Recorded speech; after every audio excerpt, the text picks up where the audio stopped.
Good morning. एक बार फिर से स्वागत है आपका मेरे channel plumbing the veins of structural engineering में।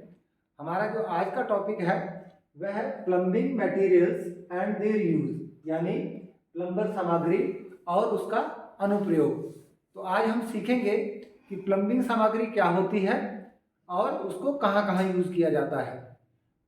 परिभाषा के तौर पर आपको मैं बता दूं कि वह सारे ही मटेरियल या वह सारी ही सामग्री जिसका यूज प्लम्बिंग कार्यों के लिए किया जाता है उसको प्लम्बिंग सामग्री कहते हैं।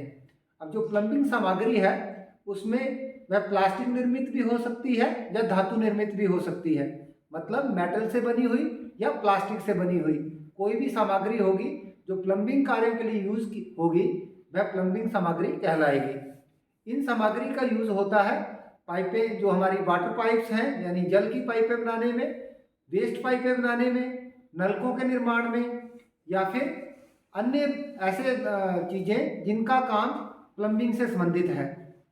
तो आज हम कुछ मेटेलिक जो हमारे पास मटेरियल्स हैं उनका यूज उनके बारे में सीखेंगे, जैसे lead, tin, copper, zinc, red lead, gun metal, aluminium इत्यादि। इनके बारे में जो चीज़ें हम जानेंगे वह है इनका घनत्व कितना होता है, इनका मेल्टिंग पॉइंट कितना होता है, या कहाँ से प्राप्त किए जाते हैं, कैसे इनकी रिफाइनिंग की जाती है, इन सब चीज़ों के बारे में हम सीखेंगे। तो आइए वन बाय वन शुरू करते हैं लेड से।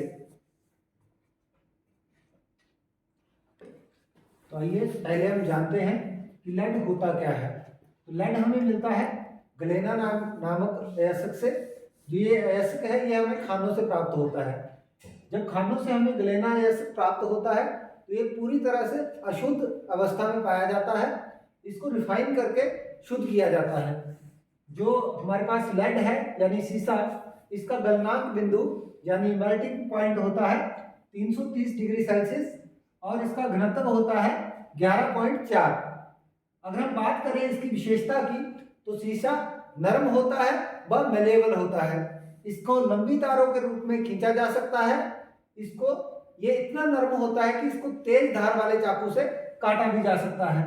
अगर हम बात करें इसकी और विशेषताओं की तो इसके ऊपर हाइड्रोक्लोरिक अम्ल या सल्फ्यूरिक अम्ल, इन दोनों अम्लों का विपरीत प्रभाव नहीं पड़ता है। उपयोग में बात करें तो जो सीसा है इसको हम यूज करते हैं, जो हमारी कास्ट आयरन की पाइपें होती हैं उनके जोड़ों को पूरा करने के लिए शीशे का प्रयोग किया जाता है।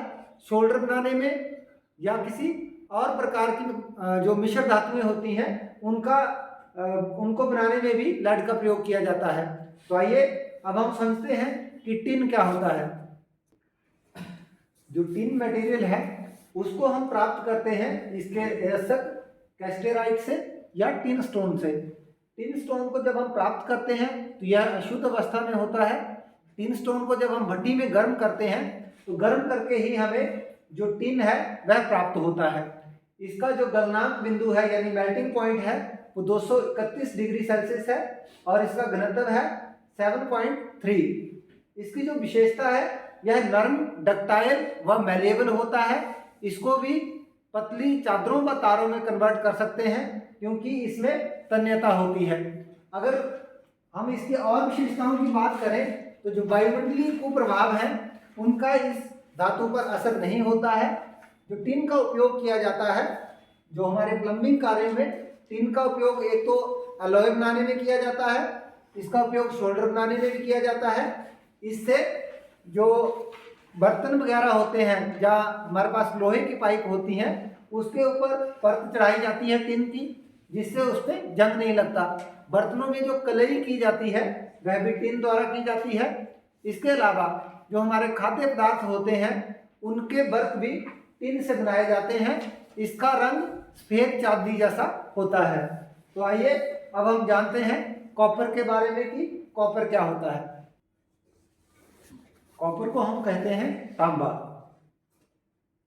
कॉपर का जो हिंदी में नाम है वह है तांबा और यह हमें प्राप्त होता है इसके अयस्क कॉपर पाइराइट से। जब खानों से हमें कॉपर पाइराइट मिलता है तो इसमें मात्र 54% ही जो होता कॉपर पाया जाता है बाकी जो होता है इसमें पायराइट होता है। जब इसको भट्टी में तपाया जाता है तब जो हमें कॉपर अयस्क का 100% हिस्सा है उसमें से जितना तांबा हमें मिलता है वह है 32%, और इसका जो गलनांक पॉइंट है या मेल्टिंग पॉइंट है वह है 1083 डिग्री सेल्सियस। इसके घनत्व की बात करें तो इसका घनत्व है 8.9। विशेषता है इसको तारों में बदल सकते हैं और यह बिजली का सुचालक होता है। इसको तारों में इसलिए बदल सकते हैं क्योंकि इसमें टेंसाइल प्रॉपर्टीज होती हैं, यह डक्टाइल होता है जिसके कारण इसको हम लंबी तारों में बदल सकते हैं। जो हमारे पास कॉपर होता है इसको लेड और टिन इन दो धातुओं से के साथ मिला के हम कांसा और पित्तल जैसी मिश्र धातुओं का निर्माण करते हैं।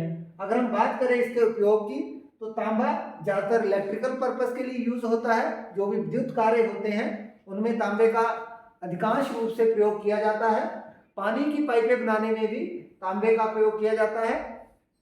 जो तांबों की पाइप से पानी होता है वह पीने योग्य होता है और बहुत ही ज़्यादा लाभकारी होता है। इसके अलावा जो बड़े बड़े बॉयलर्स होते हैं उनमें भी तांबे का उपयोग किया जाता है। जो हमारे और मटेरियल होते हैं जैसे हीटर, फैंस, जब बिजली की तारें, उन सब में तांबे का उपयोग किया जाता है। अभी हम जानते हैं कि जिंक क्या होता है, इसका मेल्टिंग पॉइंट क्या होता है और कहाँ कहाँ इसको यूज किया जाता है। जो जिंक है यह मिलता है हमें इसके एसिड कैलेमाइन से।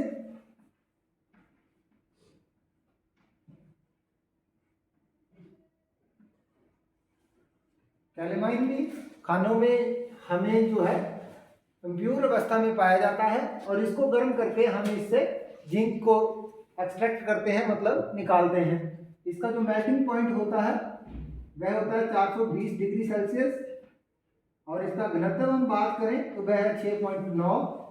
विशेषता है इसकी, इस पे वायुमंडलीय को प्रभाव नहीं पड़ते हैं, इस धातु को जंग नहीं लगता है। इसका जो ज़्यादातर हम यूज़ करते हैं, अगर उपयोग में बात करें तो इसका यूज़ किया जाता है कोटिंग के लिए। जो वाटर पाइपें होती हैं उन जीआई पाइप बनाई जाती है, इससे गैल्वेनाइज्ड आयरन पाइप। तो जो जीआई पाइप होती है उसके ऊपर जो कोटिंग की जाती है वह जिंक से की जाती है। इसके अलावा पीतल निर्माण में भी जिंक का उपयोग किया जाता है। आइए अब हम समझते हैं रेड लेड क्या होता है। जो रेड लेड होता है इसका उपयोग किया जाता है जो लोहे के पाइप होते हैं या लोहे से बनी हुई वस्तुएं होती हैं उसके ऊपर प्राइमर के रूप में। जब भी हमने लोहे से बनी हुई पाइपों या किसी और वस्तुओं पर रंग करना होता है तो रंग करने से पूर्व लोहे के ऊपर प्राइमर लगाया जाता है। जो प्राइमर होता है वह रेड लेड होता है। रेड लेड के ऊपर की गई जो पेंटिंग होती है वह ज़्यादा देर तक टिकती है और जो रेड लेड होता है वह जो पानी की पाइपों में रिसाव होता है उसको रोकने में भी कारगर होता है। इसको जो सफेदा होता है उसके साथ मिला के जोड़ पर लगा दिया जाता है जिससे यह लीकेज को भी रोकता है। क्योंकि रेड लेड की को एज ए प्राइमर यूज किया जाता है तो उसी से हमें पता चलता है कि ये जंग रोधी होता है। अब बात करें हम गन मेटल की तो गन मेटल एक इंजीनियरिंग धातु है या इसको हम यांत्रिक धातु बोलते हैं। यांत्रिक धातु इसको इसलिए कहा जाता है क्योंकि इसके ऊपर घर्षण का प्रभाव बहुत कम पड़ता है। यह बहुत कठोर धातु होती है इसलिए इससे गियर व बुश बनाए जाते हैं। यह जो धातु होती है यह मिश्रण होता है तांबे का, कलई का और जिंक का, जिसमें 88% कॉपर यानी तांबा होता है, 10% कलई होती है और 2% जिंक होता है। आइए अब हम जानते हैं कि एल्यूमिनियम क्या होता है और शोल्डर क्या होता है।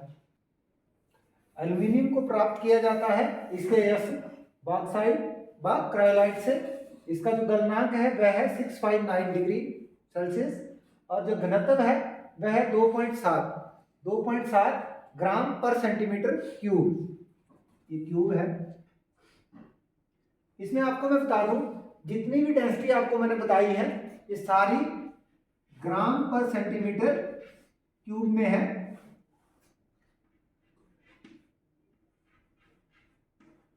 जहां जहां भी डेंसिटी आपको बताई गई है वह सारी ग्राम पर सेंटीमीटर क्यूब में है। मतलब 1 सेंटीमीटर क्यूब जो है उसका इतना जो डेंसिटी है मतलब भार है। अब हम बात करें इसके एल्यूमिनियम के गलनांक की, तो वो 659 डिग्री सेल्सियस है, घनत्व 2.7 ग्राम पर सेंटीमीटर क्यूब है, और विशेषता इसकी ये है कि यह एक अलौह धातु है, इसके ऊपर चुंबकीय प्रभाव नहीं पड़ता है, यह नर्म होती है, हल्की होती है। जैसे आप इसकी डेंसिटी देख पा रहे हैं 2.7 ग्राम पर सेंटीमीटर क्यूब, तो इसका मतलब ये बहुत ही हल्की धातु है। इसको हम तारों में कन्वर्ट कर सकते हैं, चादरों में कन्वर्ट कर सकते हैं, तथा इससे पाइपें भी बनाई जाती हैं। उपयोग की अगर मैं बात करूं तो इससे तारें बनाई जाती हैं, पाइपें बनाई जाती हैं, और जो विद्युत उपकरण हैं उनको बनाने में भी एल्यूमिनियम का उपयोग किया जाता है। आइए अब हम डिस्कस करते हैं। हमारी जो लास्ट धातु है वह है शोल्डर। तो शोल्डर का निर्माण जो है टिन और लेड से किया जाता है ज़्यादातर।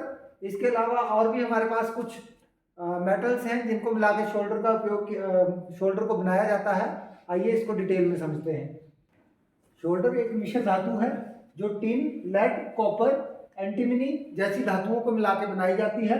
अगर बात करें हम इसके मेल्टिंग पॉइंट की यानी गलनांक बिंदु की, तो वह निश्चित नहीं है, वह डिपेंड करता है कि कौन कौन सी धातुएं इस शोल्डर को बनाने के लिए मिलाई गई हैं। अगर हमारा सॉफ्ट शोल्डर होगा तो उसका जो मेल्टिंग पॉइंट है वो 450 डिग्री सेल्सियस से कम रहेगा। अगर हमारा हार्ड शोल्डर है तो उसका जो मेल्टिंग पॉइंट है वह 450 डिग्री सेल्सियस से ज़्यादा रहेगा। तो इसको मैं यहाँ लिख देता हूँ।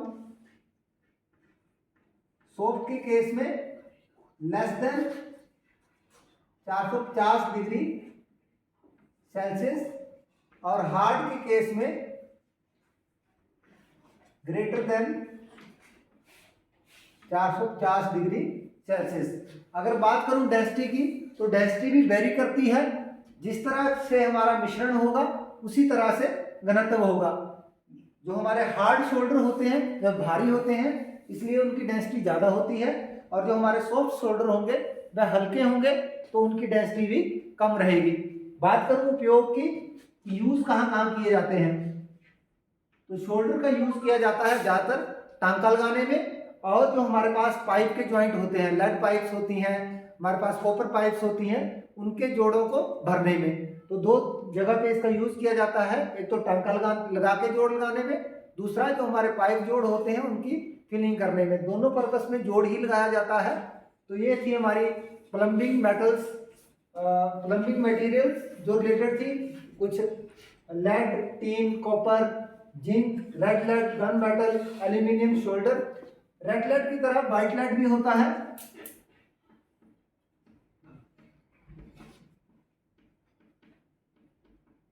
व्हाइट लेड, जैसे रेड लेड का यूज किया जाता है as a primer for metals, वैसे ही व्हाइट लेड का यूज किया जाता है as a primer for wood. जो लकड़ी का प्राइमर होता है वो व्हाइट लेड होता है, और ये व्हाइट कलर में ही अवेलेबल होता है। तो आज के लेक्चर में इतना ही। धन्यवाद।